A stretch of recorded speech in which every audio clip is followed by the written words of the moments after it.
What's up, everybody? This is Nate. Welcome to Enthused Automotive, where we're passionate about our cars, car tuning, and motorsports. Today, we're going to talk about and also interview the man behind the SI Chronicles, Donn Roberts. What's up, brother? How's it going? Good. Obviously, we see everything in the background, but first and foremost, let's get to know about the guy. You're one of the founders of Enthused Automotive. What do you do? Well, pretty straightforward. I'm an automotive technician. Come in for cars, they get broken. You're the man We to fix fix it. it. Yeah, The man to sing. I'm that guy. Okay. What got you in the cars? Let's see. It's probably more so when I was like little. Say about 4, maybe 5. My parents used to get like RC cars and stuff like that for me. Of course, you know, little boys like to play with cars and stuff like that. And I would always be like taking them apart instead of like just driving them all the time. And it was something I guess that they like, you know, took attention to and stuff, and they just kind of kept giving me certain things like that, and it just kind of manifested over time. Okay. So I guess that's also one of the reasons why pretty much you became a tech, is by like when you were learning the cars, stuff like that. Yeah, I find that it's like more of wanting to know how stuff works, and then you get around cars and stuff like that. It's almost like the perfect outlet. What got you into the car tuning world? It's kind of the same thing. You know, it's like the more stuff you can change and stuff like that, and once you do like more research, like you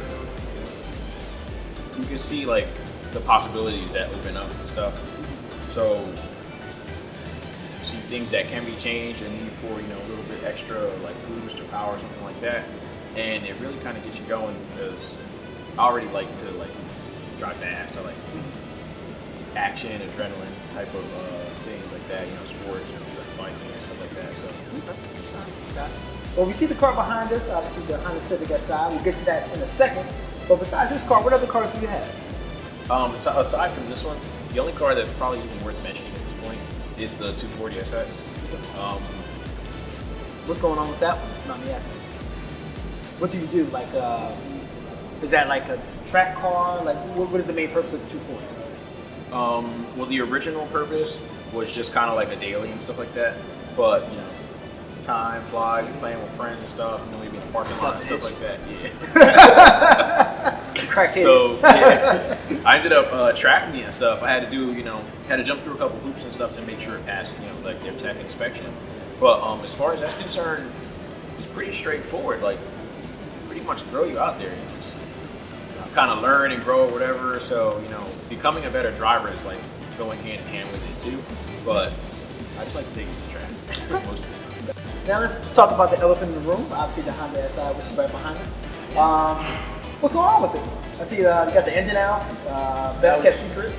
Yeah, I was just doing an oil change. You know, one thing led to another. This happened in one day. Yeah. So what's your plans for the SI? Of course, I want to get it back together running probably as soon as possible. Now it's getting, you know, getting a little anxious because it hasn't been, you know, driving for a couple weeks now and stuff. But no, I just wanted to do something a little bit different, but to add, you know, add a little bit more power, give it the same form and function that it had, but kind of add to it and build to it too. You know, so it's like I want to make sure that the handling capabilities aren't like suffered too much, basically. So, you know, I mean, I expect to have traction problems at least, but I have a few tricks up my sleeve, you know, for ways around that. So I just want it to be an all-around good driving car that still looks pretty, and I can take it to, you know, a car meet or a show or something. What made you get into the SI?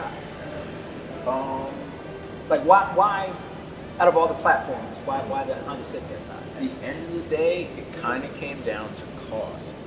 Okay. Like most things, you know, like manufacturers will cut out leather seats and stuff like that. Yeah. They'll cut out, you know, heated seats, leather seats and stuff like that for the sake of cost. I had a choice between that and the STI. Okay. I really wanted the STI, but at the time, you know, finances were limited. There's only certain things you can do. You know, your dollar can only stretch so far. These have a lot of potential too, so it was almost even. But the fact that the STI was so much more like right off the bat, right, made me choose it. A couple more questions for you. Obviously, we'll keep the secret alone with the engine. We don't want anybody to be revealed about that yet. But you said something about the handling capabilities of the car. What about the handling capabilities did you enhance? How did you enhance that? This type of research I kind of really picked up a lot from driving the 240 and stuff on the track, but stuff like that really helps you open up doors, I guess you could say. How camber affects turning and how like caster affects cornering and stuff like that, and also how like the dampening settings on the shock and stuff like that. People really don't pay that much attention to them, but 1 or 2 clicks and stuff like while you're on the track and while you're driving and the tires are warm and stuff like that really do make a difference. So stuff like that, I guess, in that respect, apply to every car that you operate. So taking all that experience and stuff that I learned from driving the 240, and actually, I've become pretty good, over the year or two that I've been doing it. You can really just apply it to everything. So I've been using it, doing research, making little changes here and there and stuff, and making adjustments to see how the car corners, see how the car handles, and progress is progress. It gets better over time. We'll be following this, obviously, the build as it goes on, with pictures and also posts on the blog. One more last question before we wrap it up. Obviously, Enthused Automotive is new. You're one of the founders, obviously, with myself and another man, Richie Feliz, who's in the back of the camera actually right now. What is your future plans? What is your future goals with Enthused Automotive? Well, I guess what we kind of want to do is not much different than other people that reach out to the community. We want to see and meet, and chat with and stuff like that. We want to meet other people that do what we do, that love what we love, and we want to help contribute to our car community, around. We want to see that grow. We want to be able to contribute to that, and take part in it as well, So that's what I want out of it is, love cars and admire, the things that you do and the effort that you put in, and likewise, and vice versa. You can admire the things that they put in for their builds and stuff like that, and strengthen the community altogether, so we can all go to car meets and stuff like that and have a good time. Gotcha. Okay. All right. Well, that's it, fellas. Thanks again for tuning into Enthused Automotive. We'll have more updates on the Si and Chronicles, but stay tuned on each day. We always post different things. We'll see you soon.